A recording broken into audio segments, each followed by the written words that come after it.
Warm welcome to each one of you, folks who are online, folks who are here in person. Such a joy to be together, to practice together, to have this Dhamma community, this group of Dhamma friends, far and wide, yeah, but close to our hearts. So, as it says there on the screen, my name is Dhammadipa. This is the Sunday Sound of Dhamma. And it's a particular Sunday. It's December 8th, 2024. And that means that it is what in Zen we would call Rohatsu. Rohatsu. And Rohatsu is the Buddha's Enlightenment Day, or the day of celebrating the Buddha's enlightenment.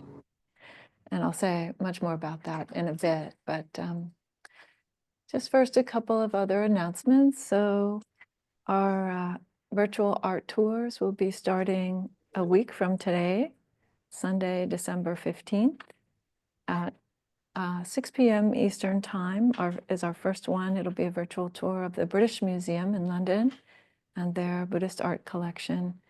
And thanks to Claudia, there will be simultaneous interpretation for that. So everyone is welcome. And it will also be recorded for folks who can't make it because of your time zone or because of other obligations, other commitments. And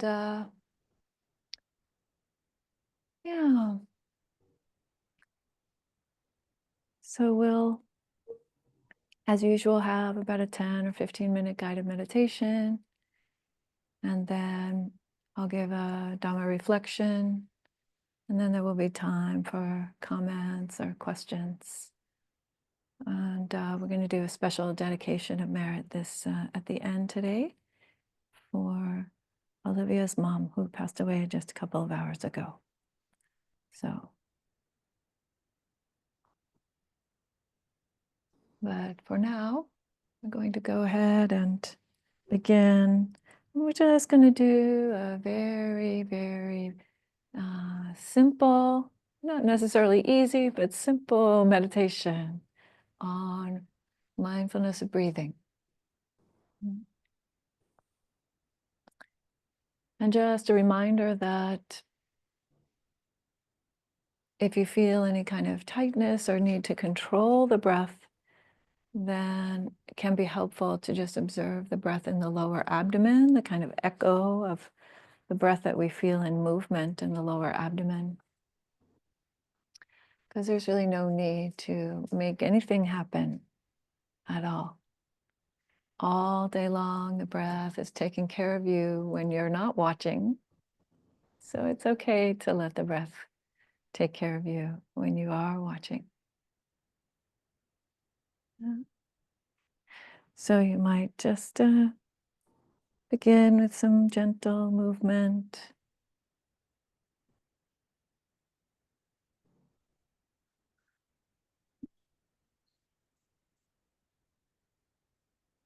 Releasing any tension that can be let go of at this time. Releasing any kind of habitual tendency to lean in one direction or another.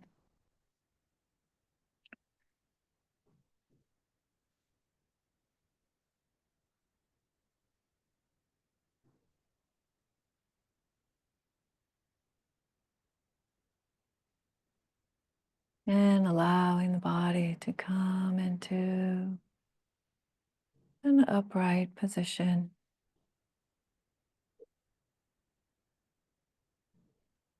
Or if you're lying down, just aligning the bones of the spine.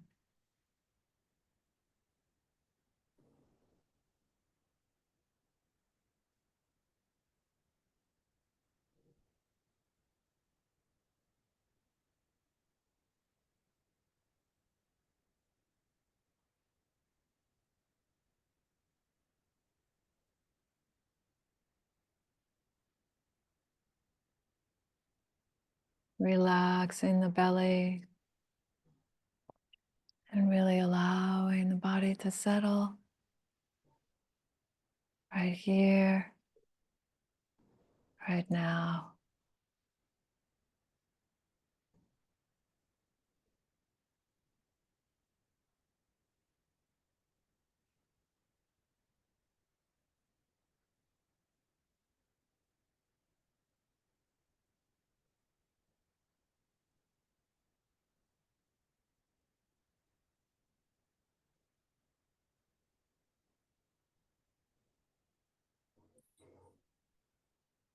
Sensing the natural stability of the body.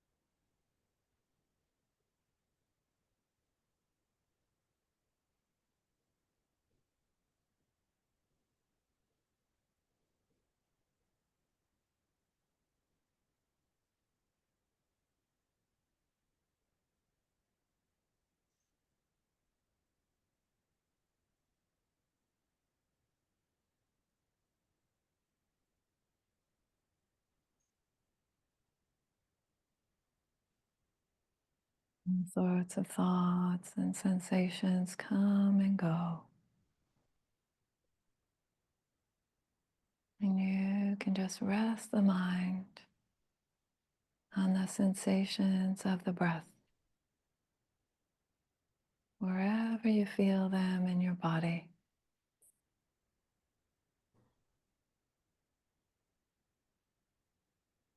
Maybe in the nostrils or in the throat, the chest or the diaphragm, or in the lower abdomen. Any place is fine.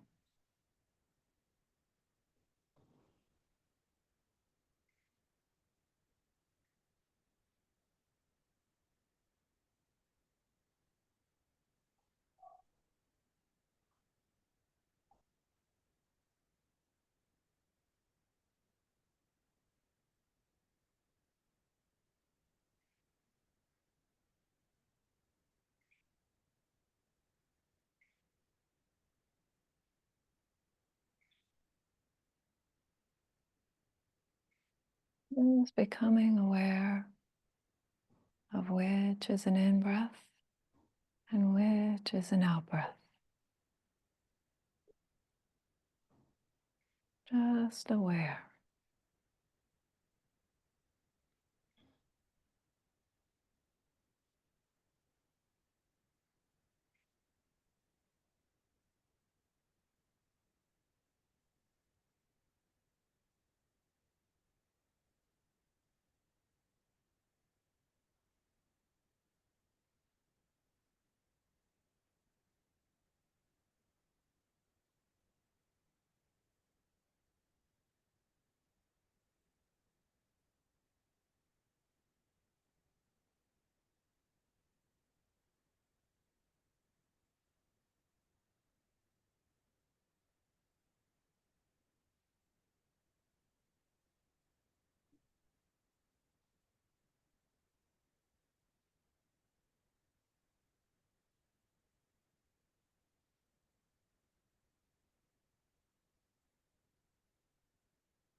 And perhaps after some time of observing the in-breaths and the out-breaths, you also notice the pauses between the breaths, natural moments of stillness to rest in.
Being curious about the breath of this moment.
Everyone, please check to make sure that your mics are muted, except for Claudia, who's doing interpretation.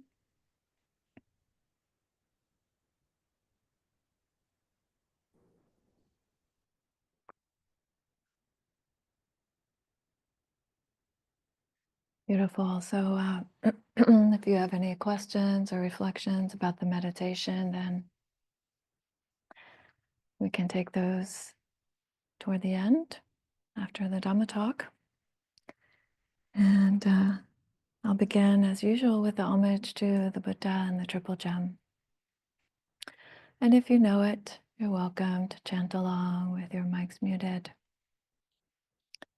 One of these days, I'm going to create a chant card and something that I can share on screen so that everybody who wants to can chant along. But If you don't know it, it's okay to just let it wash over you.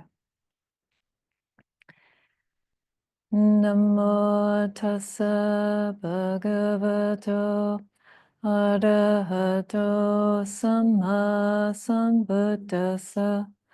Namo tassa bhagavato arahato samma sambuddhassa. Namo tassa bhagavato arahato samma sambuddhassa. Buddhang dhammang sanghang namasami.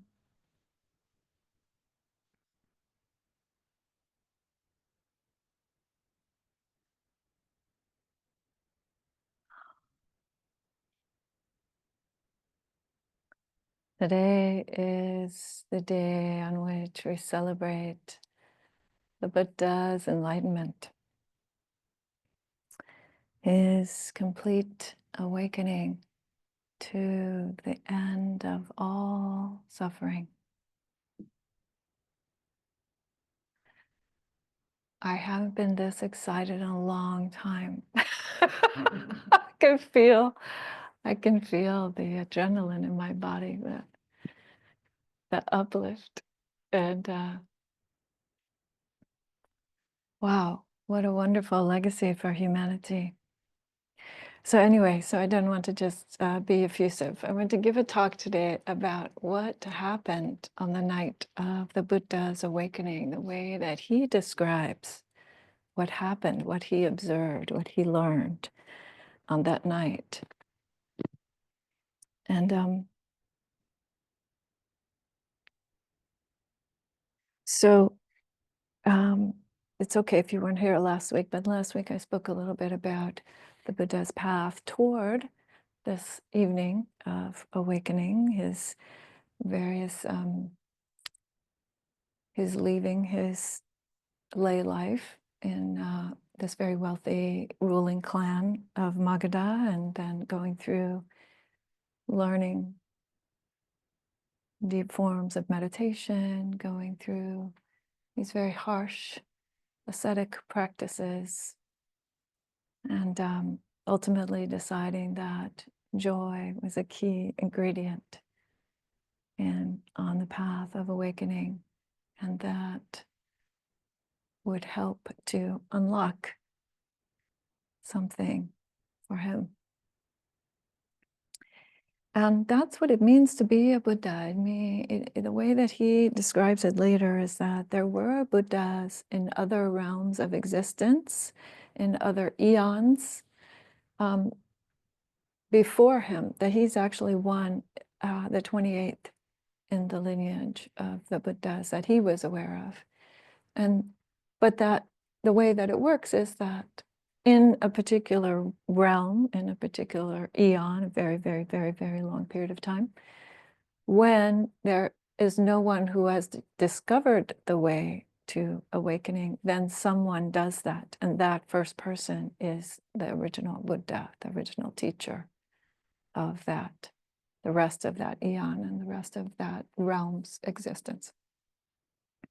So anyway, he goes through this path of some very, very difficult things, and then he comes to a place of more joy and ease and peace. And he's sitting under a tree outside of the city of Gaya in northeastern India. And the place comes to be known as Bodh Gaya. Bodh is from that root awakened. That's why we call him Buddha. Buddha means an awakened one. That's his title, it's not his name. And he's sitting there under the tree, meditating. And as I mentioned last week, various difficulties come into his consciousness, some troubles that he meets with gentleness and with kindness. And then he starts to have a series of insights. He starts to have a series of perceptions about the way that karma works. So first he sees his own past lifetimes. He says he sees his own past lifetimes, hundreds and 1,000 past lifetimes in great detail. What was his name? What kind of food did he eat? Where did he live? What kind of clothes did he wear? Then he passed on into such and such. And so he's learning about how each life led to each subsequent life and so on. Later on, he tells some of the stories of those lives where he was a person or an animal or a king or a metal worker or various other people. And then he goes through a period where he's seeing other people, how other people's karmic unfolding happens, that they had certain kind of a life and then they went on to a different kind of realm. And just as I was saying earlier in response to a question here, the way that the realms of existence are described is that they're not actual places necessarily, but they are ways of experiencing life. So when we say a heavenly realm, it means that it's a way of a particular being experiencing their life. Or if we say the human realm, there's a particular way that that life is experienced with a body, with a certain kind of mind, and so on.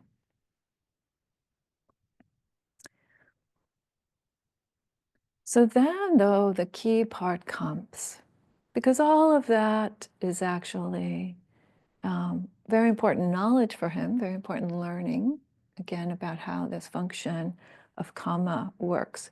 So karma in Pali or karma in Sanskrit has become part of the general Western lexicon in strange ways. I like to think of it as like a physical property within the universe. It's like gravity. It's just it's a property that unfolds everywhere at all times based on certain kinds of conditions. And basically it's our intentional actions kind of engage that engine of karma to create results. Harmful results or difficult results, what the Buddha referred to as dark results, or bright results, or wholesome results, or more pleasant results.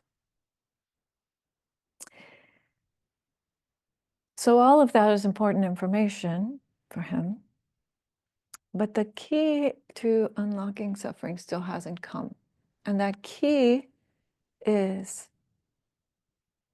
ultimately is what he then later on, what we now call the 12-fold chain of dependent origination. It is a sequence of conditions, one by one, that describes specifically how karma works. Not just karma as a general principle, and not just karma as one life or another life happening, but specifically what conditions create suffering or dukkha, right? So dukkha has the meaning of suffering. It also has the meaning of kind of general unsatisfactoriness or the general unfulfillingness of life.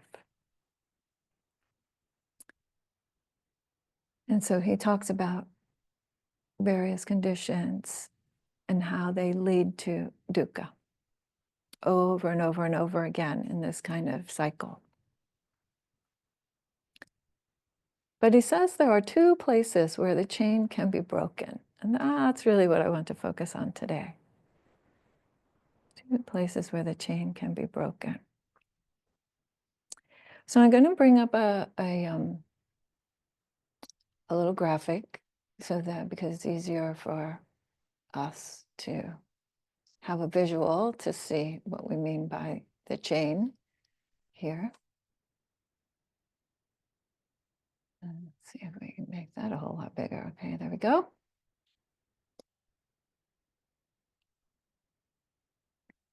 Can everybody online see that? Okay, thank you. Yes, so what I want to focus on is this lower part of the chain here. So we have sense bases, and the sense bases are the usual ones we think of, right? Seeing and hearing and so on, but also the mind. And then what happens is that they are interacting with our environment. all the time, interacting with themselves sometimes and interacting with our environment. And that creates something that we call contact, phassa. These are the Pali words in bold. And when there's a contact, the Buddha says, there is always, always an accompanying feeling tone, this thing called Vedana. Vedana is the Pali word. So the feeling tone means that a thing is pleasant or unpleasant or neutral in a broad kind of range, right? Everything from the most excruciating, overwhelming, painful thing to the most blissed out of your gourd that you could possibly be, and everything in between. Yeah, that's Vedana. And it's a basic tone that comes with each contact of a kind of like gut sense is pre-verbal, and it's kind of a gut sense of if the thing is okay or not okay, or I can't tell really. Or like, sometimes I think of it as like, especially for folks who, lived in less modern ways or still live today in less modern ways. It's like, is it going to eat me or am I going to eat it or something I can't tell, right? And it's not the same as liking or disliking it.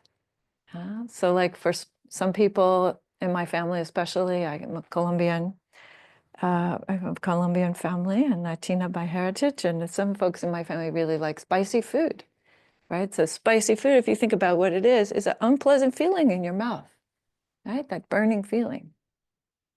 But some people really like that. Some people are like, yeah, give me more of the spicy food. So the unpleasantness of it doesn't necessarily determine whether you like it or you don't like it. It's a very different phenomenon. Just to think about it as something more kind of primary. But then what happens? Then you have craving.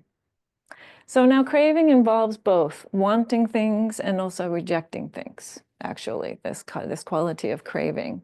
Either I want it, more of it, or I want it to go away. Basically, that's how you can think of this word, craving, tanha. And the Buddha said, actually, in his first discourse after he woke up, that tanha was the basic, most fundamental source of all suffering, of all dukkha, this kind of craving. Because it leads to that next one, which is clinging, right? This kind of always trying to control the world, always trying to keep things for ourselves that we want for ourselves, always trying to get rid of stuff or be rid of people or be rid of problems. So the Buddha said it's right here at this juncture between the feeling tone and the craving that we have the opportunity to break the chain of suffering.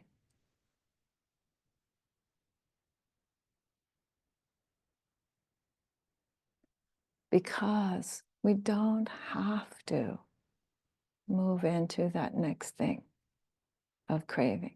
We don't have to respond to pleasant things by always grasping after them, and we don't have to respond to unpleasant things by pushing them away.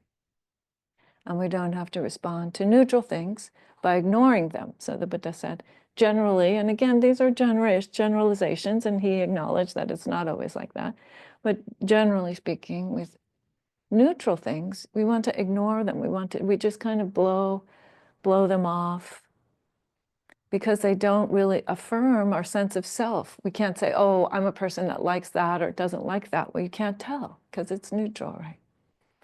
So we tend to just look away from those oftentimes. So what about this idea of the breaking the chain?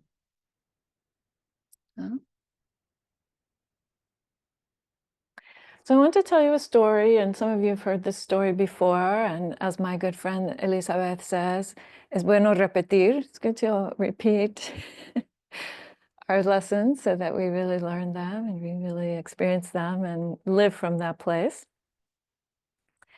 And there's a story about when my daughter was having her 3rd birthday. So she was already in preschool at that time because I was a working mom. And so I thought, oh, great, all her little friends are there at the preschool. So we're going to have her birthday party at the preschool. And so I checked in with the preschool teacher, and she was like, okay, great.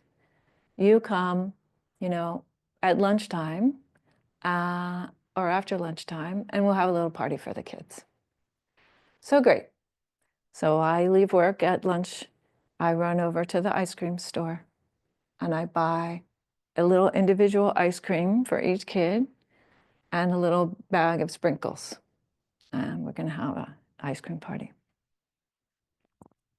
And I show up there at the preschool, and all the kids are already there, seated at the table. Kayla is a long rectangular table there, and Kayla, my daughter, is at one end.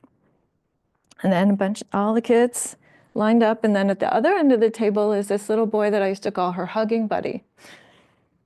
They were really good friends, and they always loved to hug, and so hugging buddy was seated at the opposite end of the table. So, okay, it's ice cream, it's melting, this is Miami, we got to get on with it here. So I start putting little cups of ice cream down in front of each kid. And I put one in front of Hugging Buddy, and the preschool teacher runs over and snatches it from him, says, no, no, no, he's lactose intolerant, he can't have ice cream. And then I'm like, oh no, I didn't even think about that. I don't have anything else. And Hugging Buddy is sad. Hugging Buddy starts crying, and like really crying, because by now all the other kids are starting to eat their ice cream, right? And he doesn't have an ice cream. And so the preschool teacher, she looks at me, and I look at her, and she says, well, we have these cookies, and normally we wouldn't give the kids even a whole cookie because it's huge. We usually don't give him part of a cookie, but maybe I'll give him a cookie because he seems pretty upset.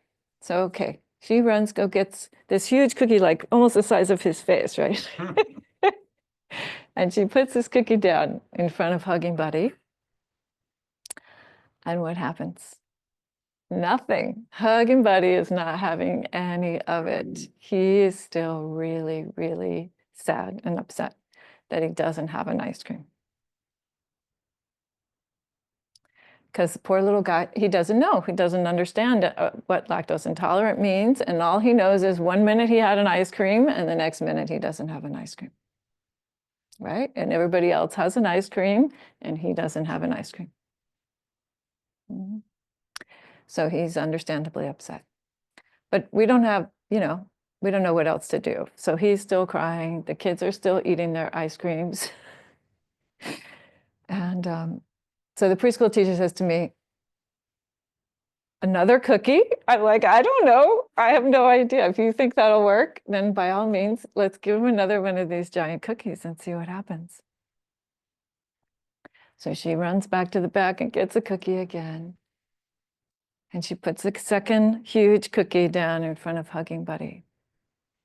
Now, mind you, he's still crying. He's still crying. But he's looking down now at 2 cookies. Yeah. And you see him actually take a moment and decide whether or not he's willing to let go of his clinging to the idea of ice cream. Pretty amazing. And he does. In that moment, Hugging Buddy, he stops crying. He picks up a bit of cookie. He's still sniffing. And he picks up a bit of cookie and he starts eating his cookie. Yay for him. Good job, Hugging Buddy.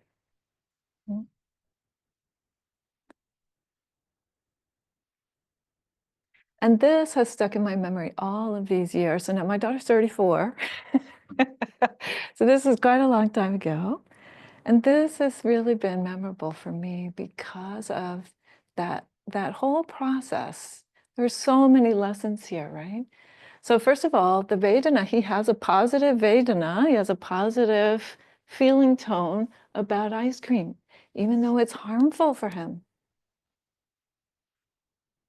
right?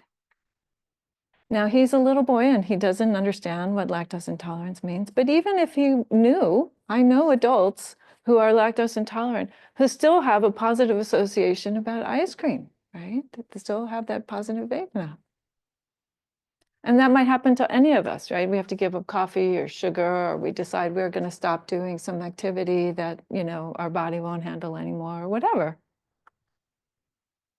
But we're still clinging to that, wanting it to be different. Mm.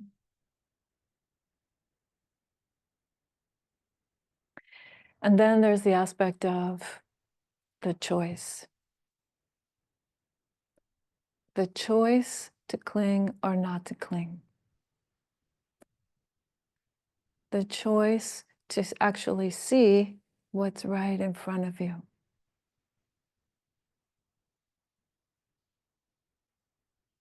Mm. The choice to respond to the world as it actually is in this moment.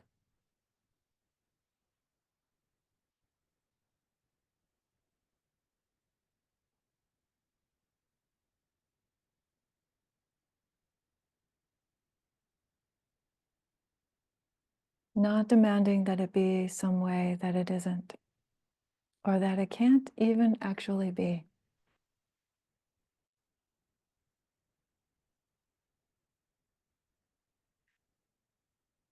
That's the choice that we have. And that is the choice that brings peace.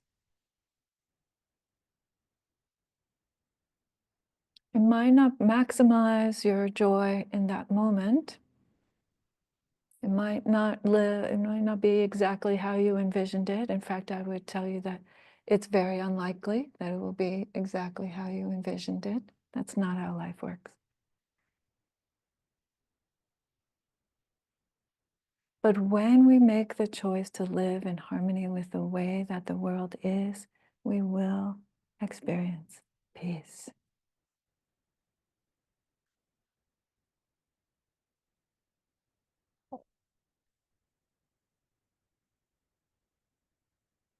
And that doesn't mean that some things don't need to change or that we don't need to do something about what's happening.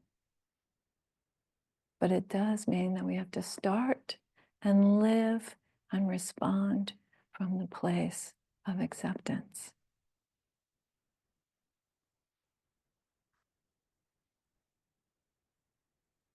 So when the Buddha did that, when the Buddha found out that that was the link, so I said there are two links where you can break the cycle. This is the first one, breaking that link between the feeling tone and the craving and the clinging that comes from the craving. Yeah? So that's the first place. And that's not simple. I mean, not for one, I would say, before I move on to the second place where it can break, I would say you have to actually be able to observe the feeling tones that are going on. And that can be quite subtle sometimes. It can be actually quite a practice just to even try that in meditation when you're sitting still, let alone what's going on in your everyday life.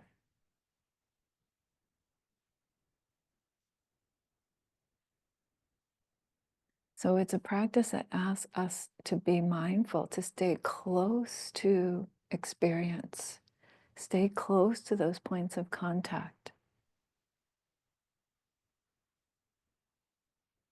Mm. And see them for what they are. See them with clarity. And in fact, one of the reasons I would suggest that we have so many different types of meditation in early Buddhism is because the Buddha was teaching us how to perceive with clarity, how to perceive Vedana, how to perceive contact, how to perceive mental experience, how to perceive bodily experience with clarity. It takes practice. But it is something that can be done. And this is something that came up night before last when we were doing the sutta contemplation. We were looking at a sutta where the Buddha speaks very clearly about direct experience. So don't let anybody tell you that that's not possible, that we always must live with our personal lenses on the world and that we can't get past our conditioning, our history, our biology. None of that is true. Direct experience is possible, and it is right here for you to discover. The path would be worthless if that weren't true.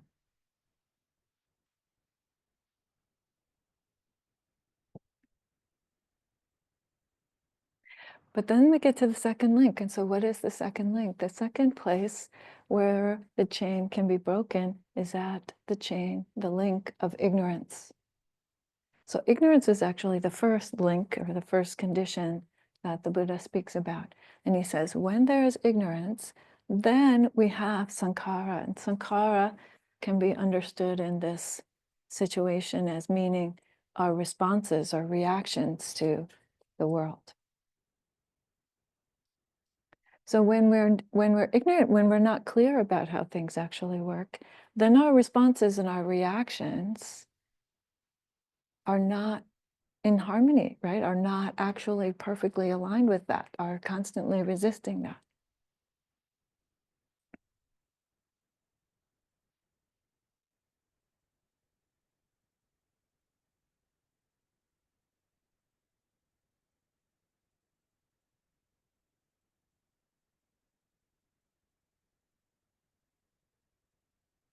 Like my friend Kelly, who used to joke around with me about getting ready for work in the morning. We were chaplains together in training at the hospital there in California. We'd get up, get ready for work, and the forecast is for rain. But she looked out and she said, well, it's nice and sunny now, so I'm not going to bring my umbrella. And then she said to me, and then there I am in the parking lot, getting rained on, getting rain and falling on my head, and I'm thinking of you. Talking about how we resist the truth of our lives, how we resist knowing that things will change. And I laughed because I did that so many times myself too. Refused to take my umbrella with me because it's a sunny day. Or so I think. Never mind the forecast. Right? The forecast is always for change. The forecast is always for change. Really take that in. The forecast is always for change.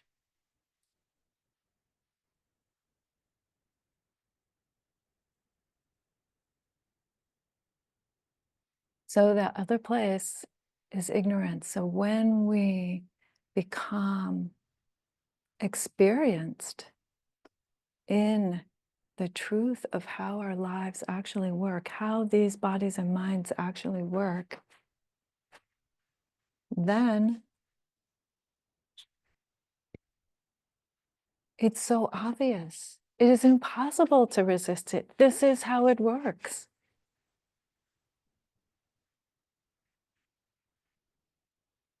It's not even that it's like, oh, this is the rule. No, it's like, this is how it works. Why on earth would you try to pretend like it doesn't? Like, that's not it.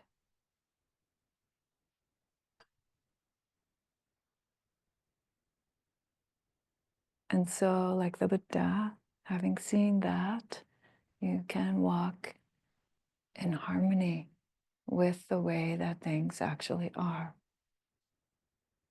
And you can know that since change is always the forecast, if something needs to change, you can work in harmony with that tendency of change to help that along. But as I have said many times before, there are things about your life that you can change, like the content, like the stories of your life, like the way that you respond to the pleasant or the unpleasant. And by all means, have at it. please. Make those wholesome choices. That is also a very important message from the Buddha. But if you are going to try to change the things that cannot be changed, that is a recipe for suffering. That is a recipe for failure, time and time again.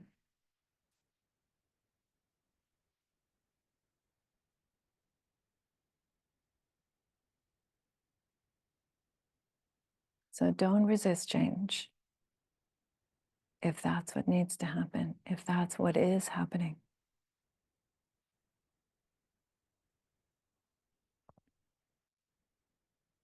And find your peace with it.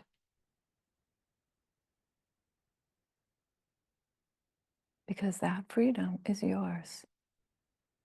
Yours for the taking.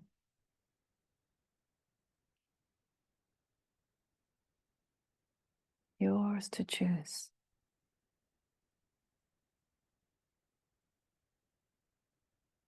And then even death, even sadness, even loss, it doesn't defeat you. It's just the natural way of the world.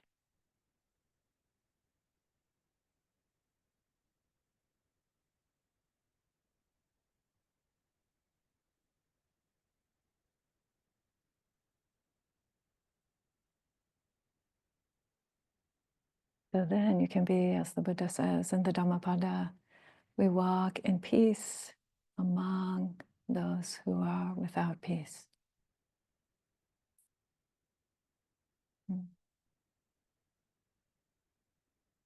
So make your choices wisely and celebrate this wonderful, wonderful teaching that has come down to us over the centuries.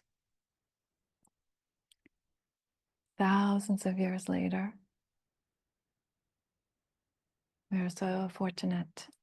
We have had the good karma to hear the way, to hear these wonderful, wonderful experiences of the wise people of the past and the wise people of today. So, yay, celebrate.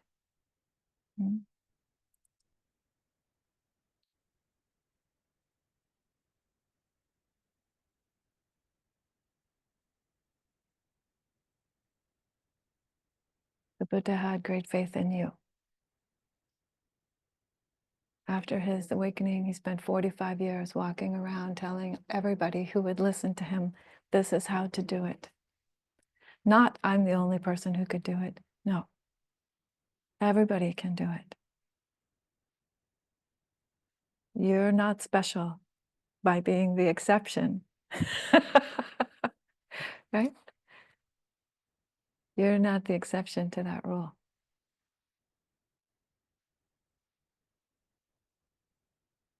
Wake up, everybody. Wake up.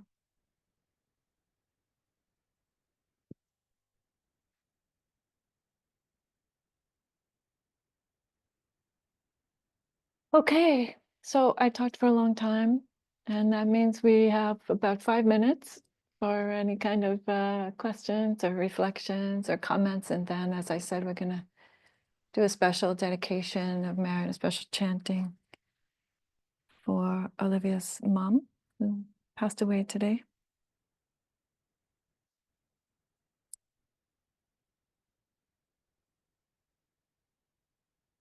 Maybe 1 or 2 short questions.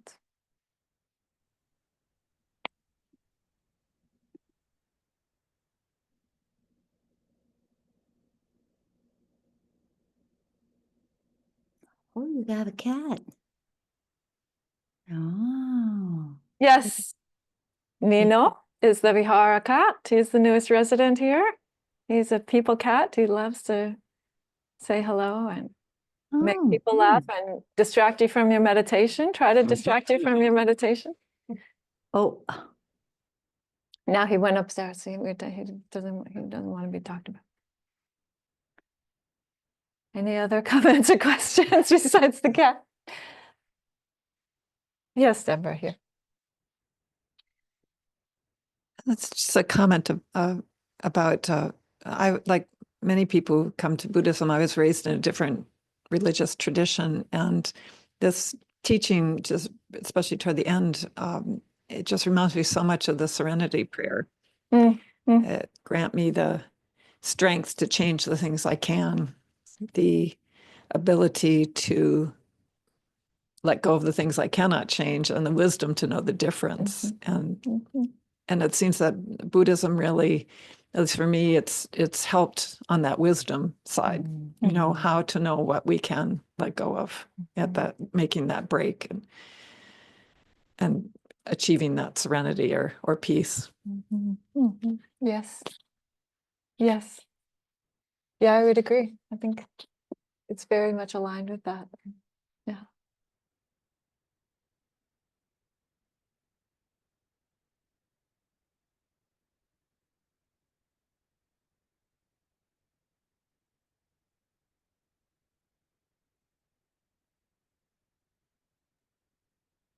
Did somebody else have their hand up? Claudia, ¿tenías la mano alzada? Sí, sí. Adelante.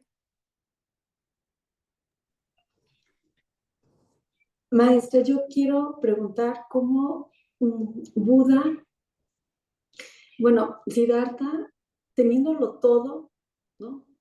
Pues, tenía todo lo que el ser humano puede desear y al contrario a lo que usted dice, él se aleja de todo ese deseo para buscar una técnica o algo para liberarse del sufrimiento, porque aunque sabe que lo tiene todo, ese todo material no lo va a liberar de ese sufrimiento que estamos inmersos todos los seres humanos, que es la enfermedad, la muerte y la vejez, ¿no?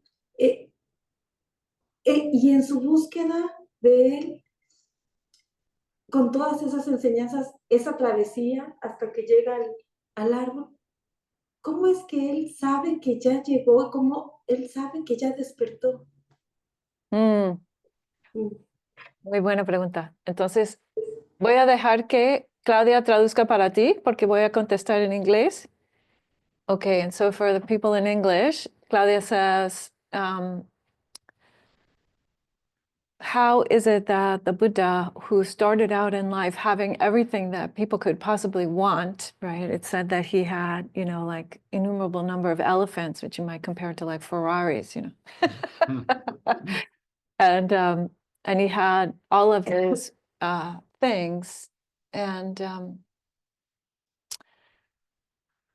and yet, at some point, he realizes, right, that he needs to separate himself from that. And then he goes through this whole process and he's under the tree. And then she asks the second question, which is, and then how does he know when he's actually free? How does he know when he has awakened? So the first part of the question is, the response to the first part of the question is, the Buddha leaves the palace life because of his recognition of his own mortality and everyone's mortality, right? As the story goes, he went out into town with Chanda, and they saw a person who was sick, a person who was old, a person who was dying, an actual corpse. And each time he was kind of, and there's various versions of the story, whether they went out multiple times or went out one time. But in any event, he is struck by the fact that this is everyone's fate. This is going to happen to him. This is going to happen to everyone he knows. Yeah. And they see also, so this is called the four messengers. This is the story of the four messengers. And the fourth messenger is an ascetic, is a spiritual seeker. Is somebody who has, at that time there weren't obviously Buddhist monks, there were other kinds of ascetics in Indian practice, doing all sorts of different practices. Maybe he saw a Jain person, or maybe he saw somebody who was just independently. There were many independent spiritual seekers.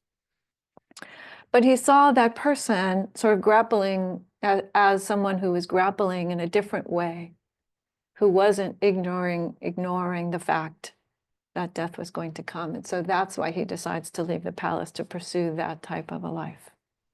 So you can say that is one of the reasons why death is your teacher. In Buddhism, we speak about really being conscious of the knowing that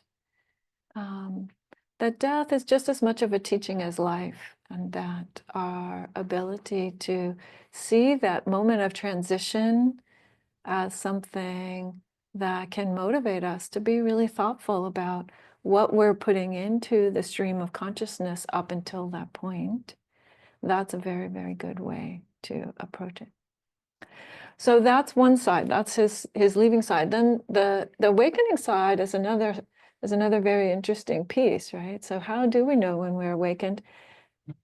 I mean, one aspect of it is peace, is his literal observation of the way that he is no longer pushed or pulled by feeling tone. There's no resistance. I mean, imagine this for just one moment. No resistance to anything at all. No rub, no friction. Right? A complete understanding that, yes, it is this way because it must be this way. And the ease that comes with that. So there's a sense of peace, but there's also a sense that there isn't this kind of pushing forward. So one thing that you can actually experience in your meditation practice after you have experienced something very clear perception of the lack of a self, a lack of a permanent or independent kind of self, is you can know this, that there's a way in which we are constantly driving forward. There is a way in which we are constantly clawing the next moment into existence. And that can stop. That can stop. It can stop for a moment, and it can stop for the rest of your life.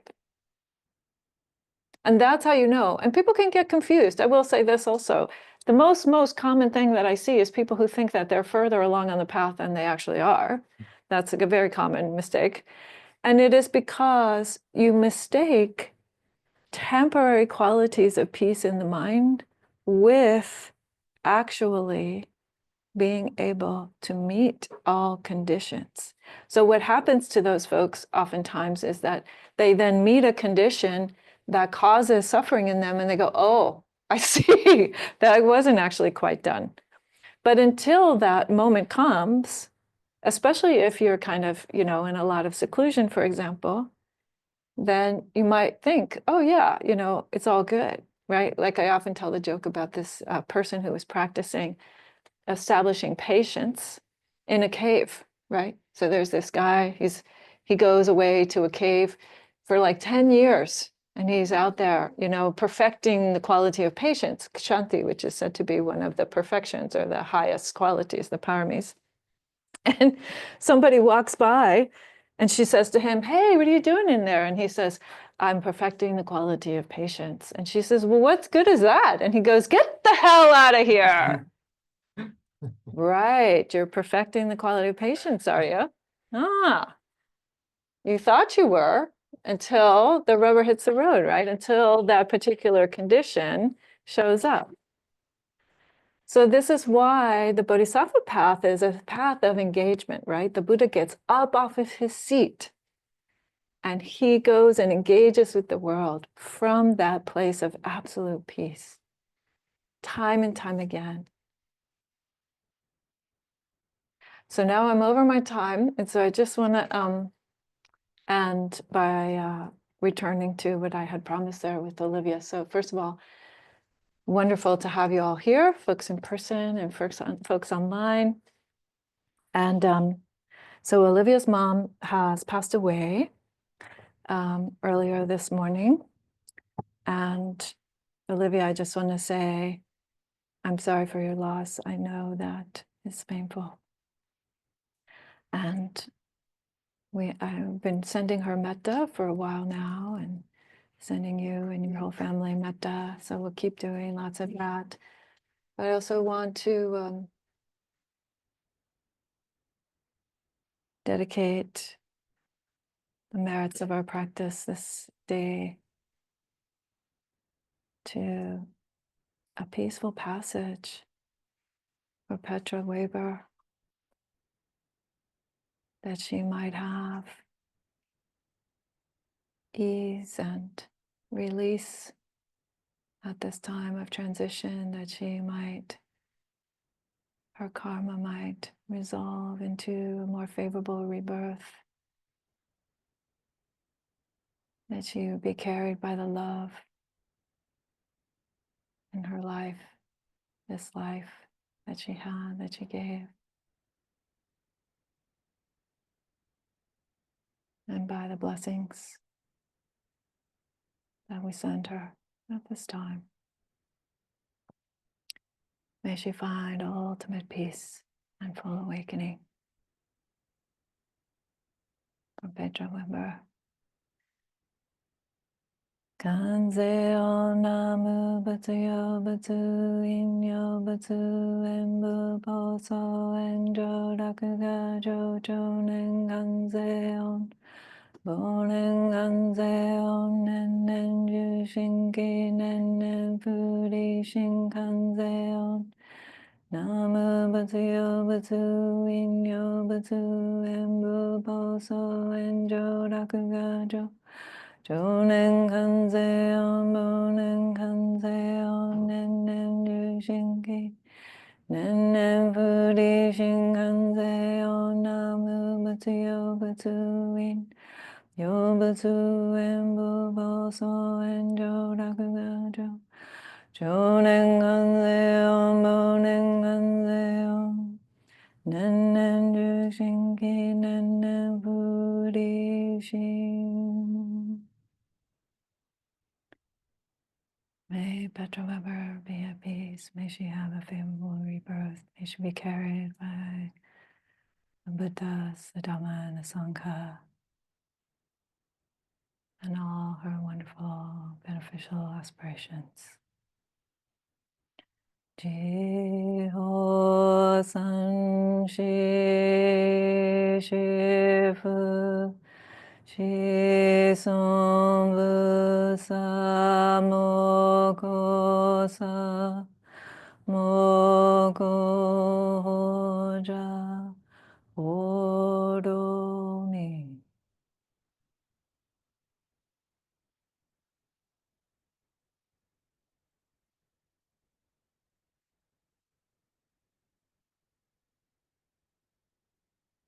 Goodbye, everyone. Have a beautiful rest of your day.